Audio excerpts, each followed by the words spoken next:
ಎಲ್ಲರಿಗೂ ಇಲ್ಲಿ ಬಂದಿರೋ ಎಲ್ಲ ದೊಡ್ಡವ್ರಿಗೆ ಹಿರಿಯರಿಗೆ ಎಲ್ಲರಿಗೂ ನನ್ನಿಂದ ನಮಸ್ತೆ. ಆ್ಯಂಡ್ ನನಗೆ ಈ ಮೂವಿ ಸಿಕ್ಕಿದ್ದು ಫಸ್ಟ್ ನನಗೆ ಶ್ರೀ ಮಂಜು ಸರ್ ಕಾಲ್ ಮಾಡಿದರು ಒಂದು ದಿವಸ, ಮೇಡಮ್ ಹಿಂಗೆ ಬನ್ನಿ ಒಂದು ಮೂವಿ ಇದೆ ಮಾಡಬೇಕು ಮಾತಾಡೋಣ ಅಂತ ಹೇಳ್ಬಿಟ್ಟು. ಸೊ ಆವಾಗಲೇ ನಾನು ಬಂದು ಅವರೆಲ್ಲ ನೋಡಿ, ಇವರು ಸರ್ ಪ್ರೊಡ್ಯೂಸರ್ ಕುಮಾರ್ ಸರ್ ಆಮೇಲೆ ಗುರುಮೂರ್ತಿ ಸರ್ ಎಲ್ಲರೂ ನನ್ನ ನೋಡಿಬಿಟ್ಟು, ಸೊ ಇವ್ರು ಈ ಪಾತ್ರಕ್ಕೆ ಸೂಟ್ ಆಗ್ತಾರೆ, ಚೆನ್ನಾಗಾಗ್ತಾರೆ ಮಾಡ್ತಾರೆ ಅಂತ ಹೇಳ್ಬಿಟ್ಟು ಸೊ ನನ್ನನ್ನು ಸೆಲೆಕ್ಟ್ ಮಾಡ್ಕೊಂಡಿದ್ದಾರೆ. So thank you so much sir, ನನಗೊಂದು ಈ ಆಪರ್ಚುನಿಟಿ ಕೊಟ್ಟಿದ್ದಕ್ಕೆ. Shri Manju sir, thank you so much sir.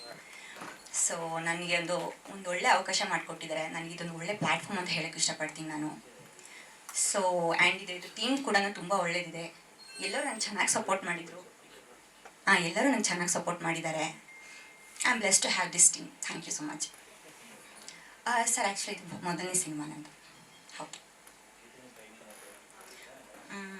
Training ಅಂತ ಏನಿಲ್ಲ ಸರ್, ಶ್ರೀ ಮಂಜು ಸರ್ ನನಗೆ ಸ್ವಲ್ಪ ಟ್ರೈನಿಂಗ್ ಮಾಡಿದ್ದಾರೆ ಅಷ್ಟೇ. ಹಾಂ ಸರ್. ಸರ್ ಹೀರೋಯಿನ್ ಪಾರ್ವತಿ, ಒಂದು ಹಳ್ಳಿ ಹುಡುಗಿ, ಆ್ಯಂಡ್ ಹೀರೋಗೆ ಅತ್ತೆ ಮಗಳು. Single sheet.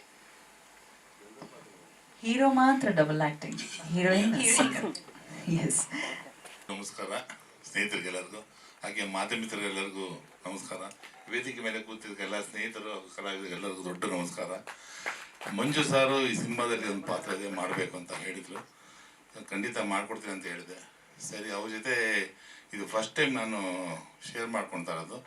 ತುಂಬ ವಿಭಿನ್ನ ರೀತಿಯಲ್ಲಿ ಅಭಿನಯ ಮಾಡಿಕೊಟ್ಟಿದ್ದಾರೆ. ಇದರಲ್ಲಿ ಒಂದು ರಿಯಲ್ ಎಸ್ಟೇಟ್ ಪಾತ್ರ. ಆದರೆ ನಾನು ಈ 70-80 ಪಿಕ್ಚರ್ಲಿ ಬರೀ ಖಳನಾಯಕನಾಗೆ ಅಭಿನಯ ಮಾಡಿದ್ದೆ. ಈ ಚಿತ್ರದಲ್ಲಿ ಸ್ವಲ್ಪ ಡಿಫ್ರೆಂಟಾಗಿ ಒಂದು ಕ್ಯಾರೆಕ್ಟರ್ ಕೊಟ್ಟಿದ್ದಾರೆ. ತುಂಬ ಅನುಭವ ಆಯಿತು. ಮತ್ತು ನಮ್ಮ ಗುರುಮೂರ್ತಿ ಆಗಿರ್ಬೋದು, ಮತ್ತು ಕುಮಾರ್ ಅವರಾಗಿರ್ಬೋದು, ನಿರ್ಮಾಪಕರು ತುಂಬ ಟೈಮ್ ಸಹಾಯ ಮಾಡಿದ್ರು. ಆಮೇಲೆ ಪ್ರೊಡ್ಯೂಸರ್ ಅಂತ ಅವ್ರ ಭಾವನೆನೇ ಇಲ್ಲ. ಶೂಟಿಂಗ್ ಮಾಡಬೇಕಾದ್ರೆ ಎಷ್ಟು ಫ್ರೀಯಾಗಿ ಎಲ್ಲರಿಗೂ ಅನುಕೂಲ ಮಾಡ್ಕೊಳ್ತಾರೆ. ಊಟ ಆಗಲಿ, ತಿಂಡಿಯಲ್ಲಿ ಪ್ರತಿಯೊಂದು ಟೈಮ್ ತಂದ್ಕೊಡೋರು. ಮಂಜು ಸರ್ ಅಂತೂ ಲೀಲಾಚಾರವಾಗಿ ಅಭಿನಯ ಮಾಡಿಸ್ಬಿಟ್ರು. ಅಂದರೆ ಏನು ಡೈಲಾಗು ಅಲ್ಲಿ ಅವರು ಬೇರೆ ಪಿಕ್ಚರ್ ಥರ ಸ್ಟ್ರಿಕ್ಟೇ ಇಲ್ಲ. ಅವರು ಭಾಳ ತುಂಬ ಈಸಿಯಾಗಿ ಹೇಳ್ಕೊಡ್ತಾಯಿದ್ರು. ಆಮೇಲೆ ಎಲ್ಲ ಹಳ್ಳಿನ ಸೊಗಡಲ್ಲಿ ಚಿತ್ರೀಕರಣ ಮಾಡಿದ್ರು. ಒಟ್ಟಲ್ಲಿ ಒಂದು ದೊಡ್ಡ ಅವಿಭಾಜ್ಯ ಕುಟುಂಬ ಅಂತ ಹೇಳ್ಬೋದು. ಈ ಸಿನಿಮಾದಲ್ಲೆಲ್ಲ ಸೇರಿ ಅಭಿನಯ ಮಾಡಿದ್ದೀವಿ. ನಿಮ್ಗಳೆಲ್ಲ ಆಶೀರ್ವಾದ ಬೇಕು, ಪ್ರೀತಿಯಲ್ಲಿ ಕನ್ನಡ ಉಳಿಸಿ, ಕಲಾವಿದರನ್ನು ಬೆಳೆಸಿ, ನಮ್ಮಂಥ ಬಡ ಕಲಾವಿದರ ಹರಿಸಿ ಅಂತ ಕೇಳ್ಕೊತೀನಿ. ಜೈ ಹಿಂದ್, ಜೈ ಕರ್ನಾಟಕ ಮಾತೆ. ಎಲ್ಲರಿಗೂ ನಮಸ್ಕಾರ. ನನ್ನ ಹೆಸರು ಶ್ರೀಧರಮ್ ಅಂತ. ಬಂದಿರೋ ಭಕ್ತ ಮಿತ್ರರಿಗೆ ಮತ್ತು ಎಲ್ಲರಿಗೂ ಧನ್ಯವಾದ ಹೇಳ್ತುಬಿಟ್ಟು, ನನ್ನ ಫ್ರೆಂಡ್, ನಾನು ಆ್ಯಕ್ಚುಲಿ ಸುಮಾರು ಸಿನಿಮಾ ಮಾಡಿದ್ದಾನೆ. ಅವನು ಇದಕ್ಕೆ ಮೊದಲು ಧೀರಮ್ ಅಂತ ಒಂದು ಸಿನಿಮಾ ಮಾಡಿದ್ದಾನೆ, ಡೈರೆಕ್ಟ್ ಮಾಡಿದ್ದಾನೆ. ನಮ್ಮ ಮನೆ ಪಕ್ಕದಲ್ಲಿದ್ದೀವಿ, ನಾವು ಅಕ್ಕಪಕ್ಕ ಮನೆಯವರು. ನಮ್ಮ ತಂದೆನೋ ಪೊಲೀಸು, ಅವ್ರ ತಂದೆನೋ ಪೊಲೀಸ್ ಆಗಿದ್ರು. ಆ್ಯಕ್ಚುಲಿ ಇವ್ನು ಹಿನ್ನೆಲೆ ಹೇಳ್ಬೇಕು ಸ್ವಲ್ಪ. ನಾನು ಅವನಿಗೆ ಪೊಲೀಸ್ ಕೆಲಸ ಸಿಕ್ಕಿತ್ತು. ಪೊಲೀಸ್ ಕೆಲಸನ ಬಿಟ್ಟು ನಾನು ಸಿನಿಮಾ ಮಾಡಲೇಬೇಕು ಅಂತ ಬಂದು ಸುಮಾರು ಒಂದು 10ರಿಂದ 15 ವರ್ಷದವರೆಗೂ ಯಾವುದೋ ಸಿನಿಮಾ ಎಲ್ಲೋ ಹೋಗೋನು, ನಾನು ಸಿನಿಮಾ ಮಾಡ್ತಾ ಇದ್ದೀನಿ ನಾನು, ನನ್ನನ್ನು ಸುಮಾರು ಆ್ಯಕ್ಟ್ ಮಾಡ್ಕೊಂಡು ಕರೆದಿದ್ದಾನೆ. ನಾನು ಬರಲ್ಲ, ನಿನ್ಗೆ ಯಾವುದೇ ಎಕ್ಸ್ಪೀರಿಯನ್ಸ್ ಇರಲ್ಲ, ನಾನು ಬರಲ್ಲ ಅಂತ ಸುಮಾರು ಸಲ ಹೇಳಿದ್ದೀನಿ. ಆದರೂ ನನಗೆ ಸರ್ಪ್ರೈಸ್ ಕೊಟ್ಬಿಟ್ಟ. ಒಂದ್ಸಲ ಒಂದು ಸಿನಿಮಾ ಧೀರಮ್ ಅಂತ ಸಿನಿಮಾ ಮಾಡಿ ರಿಲೀಸು ಮಾಡಿಬಿಟ್ಟ. ಶಾಕ್ ಆಗೋಗ್ಬಿಟ್ಟೆ ನಾನು. ನಾವು ಥಿಯೇಟ್ರ್ ಮಾಡಿಕೊಂಡು ಮತ್ತೊಂದು ಮಾಡಿಕೊಂಡು ತುಂಬ ಶಿಸ್ತುಬದ್ಧವಾಗಿ ಬರ್ತಾ ಇದ್ದೀವಿ. ಆದರೂ ಹೆಂಗೆ ಈ ಮನುಷ್ಯ ಹಿಂಗೆ ಮಾಡ್ತಾನೆ ಅಂತ ನನಗೂ. ಆಲ್ರೆಡಿ ಇನ್ನೂ 3 ಸಿನಿಮಾ ರಿಲೀಸ್ ರೆಡಿ ಇದೆ. ಅವ್ನು ಮಾಡಿರೋದು 3 ಸಿನಿಮಾ. ನನಗೆ ಶಾಕ್ ಆಗ್ತದೆ, ಹೆಂಗೆ ಮಾಡ್ತಾನೆ ಇವನು, ಈ ಥರ ಟೀಮ್ ಹೆಂಗೆ ಸಿಗ್ತಾ ಇದೆ, ಯಾವ ಥರ ಮಾಡ್ತಾ ಇದ್ದಾನೆ. ಅಂದರೆ ಇವಾಗ ನಾನು ಚಿಕ್ಕದಾಗಿ ಹೇಳ್ಬೇಕಂದ್ರೆ 5 ಸ್ಟಾರಲ್ಲಿ ಹೋಗ್ಬಿಟ್ಟು ಇಡ್ಲಿ ತಿಂತೀವಿ, ಚೆನ್ನಾಗೇ ಇರುತ್ತೆ, ದುಡ್ಡು ಜಾಸ್ತಿ ಕೊಡ್ತೀವಿ. ಅದೇ ಇಡ್ಲಿ ಲೋಕಲಲ್ಲೂ ಸಿಗುತ್ತೆ, ಟೇಸ್ಟ್ ಚೆನ್ನಾಗಿದ್ದಾನೆ, ಹುಡ್ಕೊಂಡು ಹೋಗಿ ತಿಂತೀವಿ. ಆ ಥರ ಇವನು ಮಾಡಿರೋ ಸಿನಿಮಾ ಏನೋ ರೋಡ್ ಸೈಡೇ ಇರ್ಬೋದು, ಆದರೆ ಟೇಸ್ಟ್ ಆಗಿರುತ್ತೆ ಅಂತ ಅಂದ್ಕೊಂಡಿದ್ದೀನಿ. ಜನನೂ ಅಷ್ಟೇ ಆ ಟೇಸ್ಟ್ನ ಹುಡ್ಕೊಂಡೋಗಿ ಇವನು ಮಾಡಿರೋ ಸಿನಿಮಾನ ನೋಡಿ ಇವನಿಗೆ ಅರಿಸಿ ಇನ್ನೂ ಚೆನ್ನಾಗಾಗಲಿ ಅಂತ ಕೇಳ್ಕೊಳ್ತೀನಿ. ಆದರೆ ಮಾತಾಡ್ಬೇಕಾದ್ರೆ ಸ್ವಲ್ಪ ಅಲ್ಲಿ ಇಲ್ಲಿ ಮಿಸ್ಟೇಕ್ ಮಾಡಿರ್ತಾನೆ, ಅದನ್ನು ನೀವು ಹೊಟ್ಟೆಗೆ ಹಾಕ್ಕೊಳ್ಳಿ ದಯಮಾಡಿ. ನನ್ನ ಫ್ರೆಂಡು ಚೆನ್ನಾಗಿ ಆಗ್ತಾ ಇದ್ದಾನೆ, ಅಂದರೆ ತುಂಬ ಕಷ್ಟಪಡ್ತಾನೆ. ಫ್ಯಾಮಿಲಿ ಇದೆ, ಅವನಿಗೆ ಮಗು ಇದೆ, ಒಂದು ಕಾಲೇಜ್ಗೆ ಹೋಗ್ತದೆ, ಹೆಣ್ಮಗು ಇದೆ. ಇಷ್ಟೆಲ್ಲ ಇದ್ದು ಸಹ ಸಿನಿಮಾನೇ ಇದು ಅಂತ ಸಿನಿಮಾ ಮಾಡ್ತಾರೆ. ಅದು ಹೇಗೆ ಮಾಡ್ತಾರೆ ಅಂದ್ಬಿಟ್ಟು ನನಗೂ ಶಾಕ್, ತುಂಬ ಶಾಕ್ ಆಗ್ತಾಯಿದೆ.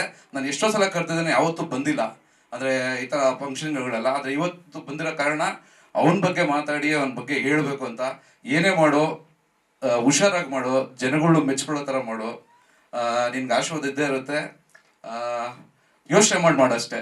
ಸಿಕ್ತು ಅಂತ ಏನೇನೋ ಮಾಡಿದ್ರು ಕಷ್ಟ, ಮಾಡಲಿರೋದ್ರೂ ಕಷ್ಟ. ದಯಮಾಡಿ ಚೆನ್ನಾಗಿ ಮಾಡಪ್ಪ, ಅಷ್ಟೇ ನಾನು ಹೇಳಕ್ಕೆ ಬರ್ತೀನಿ. ನಮಸ್ಕಾರ ಗುರು ಹಿರಿಯರಿಗೆ, ಇಲ್ಲಿ ಬಂದಿರೋ ನಮ್ಮ ಪತ್ರಿಕಾ ಮಿತ್ರರಿಗೆ. ಮೊದಲಿಗೆ ನನ್ನ ಸಿನಿಮಾ ರಂಗದ ಗುರು ಹಿರಿಯರ ಆಶೀರ್ವಾದ ಪಡೆದುಕೊಂಡು ಮಾತಾಡ್ತೀನಿ. ಯಾಕಂದ್ರೆ ಅವರು ಆಶೀರ್ವಾದ ಇದೆ ಅಂತ ಅಂದ್ಕೊಳ್ತೀನಿ, ಭಾವಿಸ್ತೀನಿ.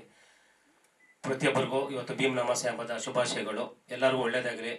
ಭೀಮನಷ್ಟೇ ಆಯುಸ್ಸು, ಧೈರ್ಯ, ಬಲ ಎಲ್ಲ ಬರಲಿ ಅನ್ನೋದು ಒಂದು ಚಿತ್ರರಂಗಕ್ಕೆ ಒಳ್ಳೇದಾಗಲಿ ಅಂತ ಕೇಳ್ಕೊಳ್ತೀನಿ. ಮೊದಲಿಗೆ ಚಿತ್ರದ ಹೆಸರು ಶಿವಗಂಗಾ. ಇದು ಒಂದು ಯಾವುದೇ ವ್ಯಕ್ತಿಗೆ, ಯಾವುದೇ ಊರಿಗೆ, ಯಾವುದೇ ಕಥೆಗೆ, ಯಾವುದೇ ಭಾಷೆಗೂ ಸಂಬಂಧಪಟ್ಟಿದ್ದ ಕಥೆ ಅಲ್ಲ. ಇದು ಶಿವಗಂಗಾ ಅನ್ನೋದು ಒಂದು ಪಾತ್ರದ ಹೆಸರು. ಶಿವ ಗಂಗಾ ಒಂದು ಹುಡುಕಾಟದ ಪಾತ್ರ. ನಾವು ಪ್ರತಿ ನಿಮಿಷ, ಪ್ರತಿ ಕ್ಷಣ ಬೆಳಗ್ಗೆ ಎದ್ದೇಳೋದ್ರಿಂದ ಮಲಗುವವರೆಗೂ ಹುಡುಕಾಟದಲ್ಲಿ ಇರ್ತೀವಿ ಜೀವನದಲ್ಲಿ, ಈ ಜಂಜಾಟದಲ್ಲಿ. ಅದೇ ರೀತಿ ಇದರಲ್ಲಿ ಒಂದು ಹುಡುಕಾಟ. ಇದರಲ್ಲಿ ನಾಯಕ ನಾಯಕಿ ಅದಕ್ಕಿಂತ ದೊಡ್ಡ ನಾಯಕ ನಾಯಕಿ ಅಂದರೆ ಆ ಒಂದು ಹಳೆಯ ಬಂಗ್ಲೆ ನೋಡಿದ್ರಲ್ಲ ಟೀಸರಲ್ಲಿ ನೀವು, ಆ ಬಂಗ್ಲೆನೇ ಹೀರೋ ಈ ಸಿನಿಮಾಗೆ. ಅದೇ ಹುಡುಕಾಟ, ಅದೇ ಕತೆ. ಬಟ್ ಇದು ಯಾವ ಥರ ಅಂದರೆ ಲವ್ ಸ್ಟೋರಿನೂ ಇದೆ, ಒಂದು ರೈತರದ್ದು ಒಂದು ಸಂಬಂಧಪಟ್ಟಂಥ ಒಂದು ಕತೆ ಇದೆ, ಪ್ರತಿಯೊಂದು ಇದೆ. ಬಟ್ ಇದರಲ್ಲಿ ವಿಶೇಷತೆ ಏನಂದ್ರೆ ನನ್ನ ಸಿನಿಮಾದಲ್ಲಿ ಕ್ಲೈಮ್ಯಾಕ್ಸ್ನ ಶೂಟ್ ಮಾಡಿ ತೋರಿಸ್ತಾರೆ ಒಂದು ಕೆಲವು ಇದರಲ್ಲಿ. ಬಟ್ ನಾನು ಈ ಸಿನಿಮಾದಲ್ಲಿ ಕ್ಲೈಮ್ಯಾಕ್ಸ್ ಶೂಟ್ ಮಾಡಿಲ್ಲ, ತೆರೆ ಮೇಲೆ ಬರುತ್ತೆ ಕ್ಲೈಮ್ಯಾಕ್ಸ್. ಶೂಟಿಂಗ್ ಮಾಡಿಲ್ಲ, ಕ್ಲೈಮ್ಯಾಕ್ಸ್ ಎಲ್ಲೂ ಶೂಟ್ ಮಾಡಿಲ್ಲ, ಬಟ್ ತೆರೆ ಮೇಲೆ ಬರುತ್ತೆ ಕ್ಲೈಮ್ಯಾಕ್ಸ್. ಇದೇ ವಿಶೇಷತೆ. ಅದೇ ಸರ್, ಸಿನಿಮಾ ನೋಡಬೇಕು. ಯಾಕಂದ್ರೆ ಕತೆ ನಾನು ಮಾಡ್ಕೊಬೇಕಾದ್ರೆ ಕ್ಲೈಮ್ಯಾಕ್ಸ್ ಹುಡುಕದೆ ಸಿಗ್ತಾ ಇಲ್ಲ. ಏನಕ್ಕೆ ಅಂದ್ರೆ ಬಿಗಿನಿಂಗ್ ಓಪನಿಂಗ್ ಸೀನ್ ಬಂದ್ಬಿಟ್ಟು ನಾನೇ ಫಸ್ಟ್ ಬರೋದು ಇದರಲ್ಲಿ ಡೈರೆಕ್ಷನ್ ಆಗಿ. ಒಂದು ನೋಡಿದ್ರಿ ಲಿರಿಕಲ್ ವಿಡಿಯೋದಲ್ಲಿ ಪೇಪರ್ ಅಳಿಸ್ತಾ ಇದ್ದೆ. ಈ ಪೇಪರ್ ಅರ್ಧಿ ಬಿಸಾಕದ ಮೇಲೆ ಎಂಡಿಂಗ್ ಅಲ್ಲಿ ಕ್ಲೈಮ್ಯಾಕ್ಸ್ ಅಲ್ಲಿ ಬರ್ತೀನಿ ನಾನು. ಓಕೆನಾ? ಅಂದ್ರೆ ನನ್ನ ಒಬ್ಬನೇ ಅಲ್ಲ, ಇಡೀ ಒಂದು ಚಿತ್ರರಂಗದ ಬಗ್ಗೆನೇ ಒಂದು ಹೋಗುತ್ತೆ ಲಾಸ್ಟ್ಗೆ. ಸಿನಿಮಾ ಜರ್ನಿ ಬಗ್ಗೆ ಹೋಗುತ್ತೆ, ಸಿನಿಮಾ ಕಥೆ ಬಗ್ಗೆ ಅಲ್ಲಿ ಬರುತ್ತೆ. ಆಮೇಲೆ ಒಂದು ಗಾಂಧಿನಗರದ ಒಂದು ಥಿಯೇಟರ್ಸ್ಗಳ ಬಗ್ಗೆ ಬರುತ್ತೆ. ಪ್ರತಿಯೊಂದನ್ನು ಒಂದು ಕಂಟೆಂಟು ಅಂದ್ರೆ ಈಗಿನ ಜನರೇಷನ್ ಏನಿದೆಯೋ ಅದನ್ನ ರಿಯಲ್ ಶೂಟ್ ಮಾಡಿದ್ದೀನಿ. ಅಂದ್ರೆ ಶೂಟ್ ಮಾಡಿದಿಲ್ಲ, ಮೈಂಡಲ್ಲಿ ಶೂಟ್ ಮಾಡ್ಕೊಂಡಿದ್ದೀನಿ. ಅದು ಕ್ಲೈಮ್ಯಾಕ್ಸ್ ಅದೇ ವಿಶೇಷ ಈ ಸಿನಿಮಾದಲ್ಲಿ. ಯಾಕಂದ್ರೆ ನಾನು ಎಲ್ಲೂ ಶೂಟ್ ಮಾಡಿಲ್ಲ. ನಮ್ಮ ಇವರು ಪ್ರೊಡ್ಯೂಸರ್ ಕುಮಾರ್ ಅವರು ಕೂಡ ಹೇಳಿದ್ರು, ಗುರುಮೂರ್ತಿ ಅವರು ಕೂಡ ಕೇಳಿದ್ರು. ಕತೆ ಅವ್ರಿಗೆ 90% ಗೊತ್ತಿಲ್ಲ, ಬಟ್ ಬರೀ 10% ಅಷ್ಟೇ ಅವ್ರ ಪಾತ್ರದ ಬಗ್ಗೆ ಗೊತ್ತಷ್ಟೇ. ಪ್ರತಿಯೊಬ್ಬರಿಗೂ ಯಾರಿಗೂ ಕತೆ ಹೇಳಿಲ್ಲ. ಅವರು ಕತೆನ ಬರೀ ಅವ್ರ ಪಾತ್ರದ ಬಗ್ಗೆ ಮಾತ್ರ ವಿವರಣೆ ಮಾಡಿದ್ದೀನಿ. ಅವ್ರ ಪಾತ್ರನ ಅಚ್ಚುಕಟ್ಟಾಗಿ ಎಲ್ಲರೂ ಪ್ರತಿಯೊಬ್ಬರು ಮಾಡಿದ್ದಾರೆ. ಅವರು ನಮ್ಮ ಸಂತೋಷ್ ಆಗ್ಬೋದು, ಪುಷ್ಪಾ ಮೇಡಮ್ ಆಗ್ಬೋದು, ಭಾಗ್ಯ ಮೇಡಮ್ ಆಗ್ಬೋದು, ಪ್ರತಿಯೊಬ್ಬರು ಎಲ್ಲ ಅವ್ರವ್ರ ಪಾತ್ರಗಳು ಮಾಡಿದ್ದಾರೆ. ಬಟ್ ತೆರೆಗೆ ಬಂದ್ಮೇಲೆ ನಮ್ಮ ಏನಿದೆ ಕತೆ ಅನ್ನೋದು ಅವ್ರಿಗೆ ಅರ್ಥ ಆಗುತ್ತೆ. ಅದುವರೆಗೂ ಯಾರಿಗೂ ಅರ್ಥ ಆಗಲ್ಲ. ಯಾಕಂದ್ರೆ ನನ್ನ ಮೈಂಡಲ್ಲಿ ಬಿಟ್ಕೊಡ್ಬಾರ್ದು ಅನ್ನೋದು ನನ್ನ ಒಂದು ಆಸೆ. ಯಾಕಂದ್ರೆ ಕೆಲವು ಸಿನಿಮಾಗಳು ಬಿಟ್ಕೊಟ್ಬಿಟ್ಟೆ ನಾನು ಮಾತಾಡಿ ಸ್ವಲ್ಪ ಕತೆ ಇರಿಕಾಯ್ತು. ಬಟ್ ಈಗ ಕ್ಲೈಮ್ಯಾಕ್ಸ್ ಅಂತೂ ಅದ್ದೂರಿಯಾಗಿದೆ. ಎಲ್ರಿಗೂ ನಮಸ್ಕಾರ. ಎಲ್ಲ ಮಾಧ್ಯಮ ಮಿತ್ರರಿಗೆ, ಎಲ್ಲ ಗುರು ಹಿರಿಯರಿಗೆ ಎಲ್ಲ ನಮಸ್ಕಾರ. ನನ್ನ ಪಾತ್ರ ಬಂದು ಇದರಲ್ಲಿ 2 ಕ್ಯಾರೆಕ್ಟರ್ ಇದೆ ಸರ್. ಶಿವು ಒಂದು, ಶ್ಯಾಮ್ ಒಂದು ಅಂತ. ಶಿವು ಬಂದು ಅವ್ರ ರೈತರ ಮಗನ ಕ್ಯಾರೆಕ್ಟರ್. ಶ್ಯಾಮ್ ಬಂದ್ಬಿಟ್ಟು ಒಂದು ಮಾಸ್ ಥರ. 2 ರೌಂಡು ಪ್ಲೇ ಮಾಡಿದ್ದೀನಿ ಫಸ್ಟ್ ಟೈಮಲ್ಲಿ. ತುಂಬ ಚೆನ್ನಾಗಿ ಬಂದಿದೆ. ಮ್ಯೂಸಿಕ್ ಎಲ್ಲರೂ ತುಂಬ ಚೆನ್ನಾಗಿದೆ, ಎಲ್ಲ ಕೇಳಿದ್ದೀರಾ. ಮತ್ತು ಟ್ರೈಲರು ಚೆನ್ನಾಗಿ ಬಂದಿದೆ. ನೋಡಿದ್ರೆಲ್ಲ ಒಳ್ಳೆ ಗುಡ್ ರೆಸ್ಪಾನ್ಸ್ ಕೊಡ್ತಾ ಇದ್ದಾರೆ. ಫಸ್ಟ್ ಫಿಲಮ್ ಒಳ್ಳೇದಾಗಲಿ ಅಂತ ಎಲ್ಲ ರೆಸ್ಪಾನ್ಸ್ ಮಾಡ್ತಾ ಇದ್ದಾರೆ ಸರ್. ಚೆನ್ನಾಗಿ ಬಂದಿದೆ. ನಮಗೆಲ್ಲ ಡೈರೆಕ್ಟ್ರು ಎಲ್ಲ ಸಪೋರ್ಟ್ ಮಾಡೋದು. ಫಸ್ಟ್ ಫಿಲಮ್ ಅಂತ ಅನಿಸ್ಲಿಲ್ಲ ಆ ಥರ. ಪಾಪ ಎಲ್ಲ ಖುದ್ದು ಹೇಳ್ಕೊಟ್ರೆ ಎಲ್ಲ ಹೆಂಗೆ ಮಾಡ್ಬೇಕು ಆ್ಯಕ್ಟಿಂಗ್ ಎಲ್ಲ ಅಂತ ಅಂದ್ಬಿಟ್ಟು. ಪಾಪ ಸೆಟ್ಗೆಲ್ಲ ಟೈಮ್ ಇರ್ಬೇಕು ಸರ್ ಅಂತ ಹೇಳ್ಬಿಟ್ಟು ಕರ್ಸ್ಕೊಂಡು ಟೈಮ್ ಟು ಟೈಮ್ ಮಾಡಿದ್ದೆ ಸರ್. ಒಂದು ಇದುವರೆಗೂ ಏನು ಅಂತಾರಲ್ಲ ತೊಂದರೆಗಳೇನು ಆಗಿಲ್ಲ. ನೀಟಾಗಿ ನಡ್ಕೊಂಬಂತು ಸರ್. ಶೂಟಿಂಗ್ ಎಲ್ಲ ಮುಗೀತು. ಈಗ ಬ್ಯಾಕ್ಗ್ರೌಂಡ್ ಸ್ಕೋರ್ ನಡೀತಾ ಇದೆ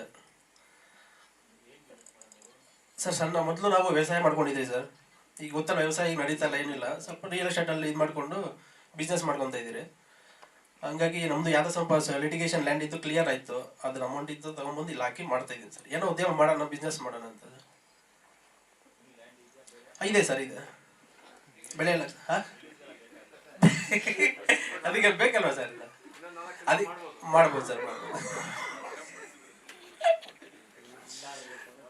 okay sir, thank you sir. ಇಲ್ಲ, ನಮ್ಮ ದೊಡ್ಡಪ್ಪ ಮತ್ತು ನಮ್ಮ ಚಿಕ್ಕಪ್ಪ ಎಲ್ಲ ನಾಟಕ ಮಾಡ್ತಾ ಇದ್ರು ಸರ್. ನಮಗೂ ಕ್ಯೂರಿಯಾಸಿಟಿ ಇತ್ತು, ಮಾಡ್ತಾ ಇದ್ರಲ್ಲ ನಾವು ಮುಂದಕ್ಕೆ ಹೋಗೋಣ ಅಂತ. ಬಟ್ ಈಗ ಇಲ್ಲಿ ಸರ್ ಯಾರು ನೋಡ್ತಾರೆ ಸರ್? ಎಲ್ಲ ಇದೆಲ್ಲ ನೋಡೋದಿಲ್ಲ, ಫಿಲಮ್ ಆಲ್ಮೋಸ್ಟ್ ನೋಡೋದು. ನಾಟಕ ಅಷ್ಟು ಇಂಟ್ರೆಸ್ಟ್ ನಮಗೂ ಇರಲಿಲ್ಲ. ಥಿಯೇಟ್ರ್ ಹೋಗೋಣ, ಫಿಲಮ್ ಮಾಡೋಣ ಅಂತ ಇತ್ತು. ಬಟ್ ಒಳ್ಳೆ ಆಪರ್ಚುನಿಟಿ ಸಿಕ್ಕಿರಲಿಲ್ಲ. ಮತ್ತು ಡೈರೆಕ್ಟ್ರು ಪರಿಚಯ ಇರಲಿಲ್ಲ ನಮ್ಗೆ ಯಾರು ಹತ್ರ. ಸ್ವಲ್ಪ ಇವ್ರು ಪರಿಚಯ ಆದರು. ಪರಿಚಯ ಆದಮೇಲೆ ಕತೆ ಎಲ್ಲ ಹೇಳಿದ್ರು. ಬಟ್ ಕ್ಲೈಮ್ಯಾಕ್ಸ್ ಹೇಳಿಲ್ಲ. ಇವತ್ತು ವರ್ಷ ಕ್ಲೈಮ್ಯಾಕ್ಸ್ ಇದುವರೆಗೂ ಹೇಳಿಲ್ಲ ನಮಗೆ. ಸರಿ ಬಿಡಿ ಸರ್, ಆಯಿತು ಮಾಡೋಣ, ಸ್ವಲ್ಪ ಏನೋ ನಮ್ಮ ಬಜೆಟಲ್ಲಿ ಮಾಡಿಕೊಡಿ ಅಂತ ಹೇಳ್ಬಿಟ್ಟು ಹೇಳಿದೆ. ನೀಟಾಗಿ ಎಲ್ಲ ಮುಗಿಸ್ಕೊಟ್ಟಿದ್ದಾರೆ. ತುಂಬ ಥ್ಯಾಂಕ್ಸ್ ಅವರು ಶ್ರೀಮಂದಿಯವ್ರಿಗೆ. ನಮ್ಮನ್ನು ಫಸ್ಟ್ ಟೈಮ್ ತೆರೆಪೆಲ್ಲ ತೋರಿಸ್ತಾ ಇದ್ದಾರೆ. ಎಲ್ಲರಿಗೂ ಒಳ್ಳೇದಾಗ್ಬೇಕು ಸರ್. ನಮ್ಮದು ಬೆಂಗಳೂರು ಪೂರ್ವ ತಾಲೂಕು ಕೇರ್ಪುರಂ ಸರ್. ಎಲ್ಲ ಫಸ್ಟ್ ಟೈಮ್ ನಾವು ಇಲ್ಲಿ ಇದ್ರ ಮೇಲೆ ಬಂದಿರೋದು. ನನಗೆ ಒಳ್ಳೆ ಕ್ಯಾರೆಕ್ಟರ್ ಕೊಟ್ಟಿದ್ದಾರೆ, ನಾನು ಮಾಡಿದ್ದೀನಿ ಸರ್. ಅಷ್ಟೇ ಅಷ್ಟೇ ಹೇಳಕ್ಕೆ ಇಷ್ಟಪಡ್ತೀನಿ ಸರ್. ಇದು 2ನೇ ಸಿನಿಮಾ ಸರ್. ಇದಕ್ಕೆ ಮುಂಚೆ ಶ್ರೀ ವೆಂಕಟಾಪುರ ಮೂವಿ, ಅದು ಇನ್ನೂ ರಿಲೀಸ್ ಆಗಿಲ್ಲ, ಆಗುತ್ತೆ ಸರ್. ಇದು 2ನೇ ಮೂವಿ. ಹಾಂ ಸರ್. ಹಾಂ ಸರ್. ಮಂಜು ಸರ್ಗೆ ತುಂಬ ಥ್ಯಾಂಕ್ ಯು ಸೋ ಮಚ್. ಇಲ್ಲಿ ಬಂದಿರೋರು ಎಲ್ಲರಿಗೂ ಧನ್ಯವಾದಗಳು. ನನ್ನ ಬೆಳೆಸ್ತಾ ಇರಕ್ಕಂಥ ಮಾಧ್ಯಮದವರಿಗೆ ನನ್ನ ಹೃದಯಪೂರ್ವದ ವಂದನೆಗಳು, ಮತ್ತು ಇಲ್ಲಿ ಸೇರಿರುವ ಎಲ್ರಿಗೂ ನನ್ನ ವಂದನೆಗಳು. ಈ ಚಿತ್ರದಲ್ಲಿ ಒಂದು ಸಣ್ಣ ಬಿಲ್ಲನ್ನು ಮಾಡ್ತಿದ್ವಿ, ಸೊ ಅದರಲ್ಲಿ ಮಂಜು ಸರ್ ಕೊಟ್ಟಿದ್ದಕ್ಕೆ ತುಂಬ ಥ್ಯಾಂಕ್ಸ್, ಮತ್ತು ಹೀರೋ ಸರ್ಗೂ ಥ್ಯಾಂಕ್ಸ್, ಹೀರೋಯಿನ್ಗೂ ಥ್ಯಾಂಕ್ಸ್.